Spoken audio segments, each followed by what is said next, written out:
আমরা তোমাদের এখানে বন্যা হবে বলে তুমি আর একটা রাজ্যকে তো ভাসাতে পারো না। আমাদের না জানিয়েই সকালে প্রায় ৮০-৯০ হাজার কিউসেক ওয়াটার ছেড়ে দিয়েছে।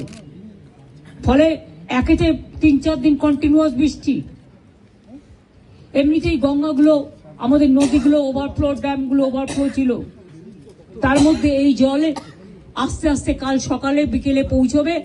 আমি সবাইকে বলবো সতর্কতা অবলম্বন করে দূরে দূরে রিলিফ সেন্টারে প্লিজ দয়া করে যান, এবং আপনাদের থ্রুতে বিডিও থেকে শুরু করে আইসি থেকে শুরু করে DM, SP, additional DM, additional SP, SDO যারাই আছেন সবাইকে বলবো যে ইমিডিয়েট দেখে নাও, কারণ কালকে কিন্তু অনেক জল ঢুকবে। এই জলের ওপর যদি আবার জল আসে, আমার এমনিতেই চিন্তা আছে ৩৫ জনকে কি করে উদ্ধার করব আমরা। আর এখন রাত হয়ে গেছে, জলের কারেন্ট এতটাই, কেউ যে উদ্ধার করতে যাবে তার উপায় নেই, কারণ যে উদ্ধার করতে যাবে সে বোটও তলিয়ে চলে যাবে, এমন অবস্থা। তো ওখানে আমরা এনডিআরএফ টিম পাঠাচ্ছি সকালে, এবং এসডিআরএফ টিমটাও আমরা পাঠাচ্ছি সাউথ ২৪ পরগনায়। সুতরাং আমরা প্রত্যেকে অ্যালার্ট আছি। বিভিন্ন জেলার নেতৃবৃন্দের সাথেও আমার কথা হয়েছে। সিএস নিজে মনিটরিং করছেন 24x7, এবং তিনি নিজেও ডিএমদের সাথে বারবার করে আজকে ২-৩ বার ভার্চুয়াল করেছেন।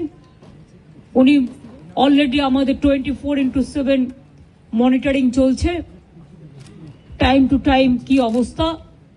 এবং মানুষকে আবার আবেদন করছি, প্লিজ দয়া করে জল আর আগুন এই দুটো জিনিস নিয়ে আমাদের মনে রাখতে হবে যে কোনো মুহূর্তে জল ঢুকে যেতে পারে। দোতলা বাড়ি হলেও যদি একতলা ভেসে যায় তাহলে দোতলা ভাসতে কতক্ষণ নেবে? কাজে জীবনের ঝুঁকি দয়া করে কেউ নেবেন না, সতর্ক থাকুন, কিন্তু জীবন বাঁচান।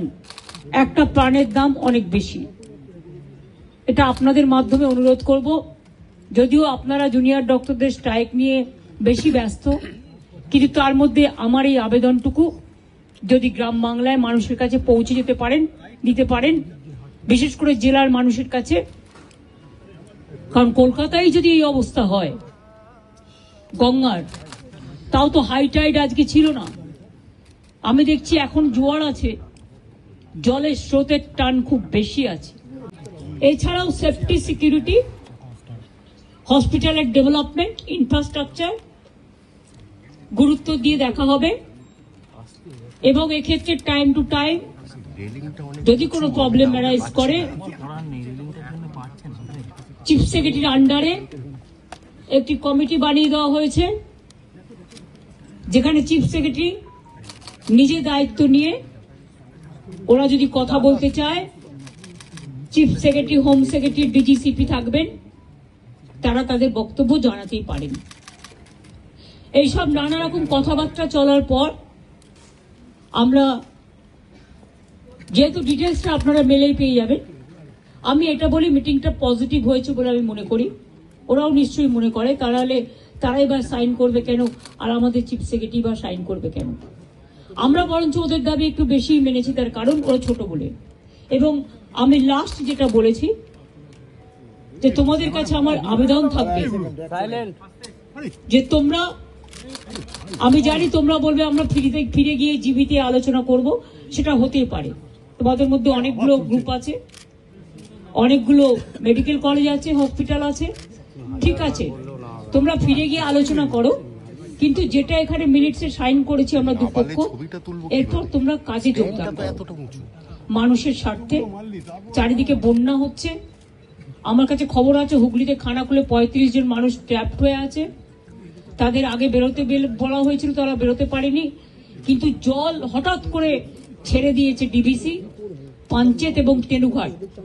মিটিং শেষ হওয়ার পরেও আমি হেমন্ত সোরেনের সাথে ৩ বার কথা বলেছি, তাকে আমি বারবার রিকোয়েস্ট করেছি, কিন্তু আমি জানি না তারা কি করবে, কারণ ইতিমধ্যে যে জল ছেড়েছেন তাতে বীরভূম, বর্ধমান, বাঁকুড়া, হাওড়া, হুগলি, নর্থ ২৪ পরগনা, সাউথ ২৪ পরগনা অনেকটাই এফেক্টেড হয়েছে। হাওড়া, আমি নিজে যে বাড়ি আদিগঙ্গার সামনে থাকি, আমি দেখতে গিয়েছিলাম কি অবস্থা জলের। আমি এতটা জল আসতে কোনোদিনও দেখিনি, কারণ আমাদের গোলাটা হচ্ছে সবচেয়ে উঁচু, আমাদের এই জায়গাটা। আমরা সিঁড়ি বানিয়ে দিয়েছিলাম, প্রায় 14-15টা সিঁড়ি ছিল, একদম পুরো ভরাট হতে আর 5টা সিঁড়ি মাত্র বাকি আছে। এরপর যদি আবার জল ওরা রাত্রে ছেড়ে দেয় বারণ করা সত্ত্বেও, তাহলে কিন্তু বন্যাকে আটকানো যাবে না। ওরা বলছেন ওদের প্রতি আমাদের আস্থা নেই, তাই তাদের ব্যাপারটাকে গুরুত্ব দিয়েছি।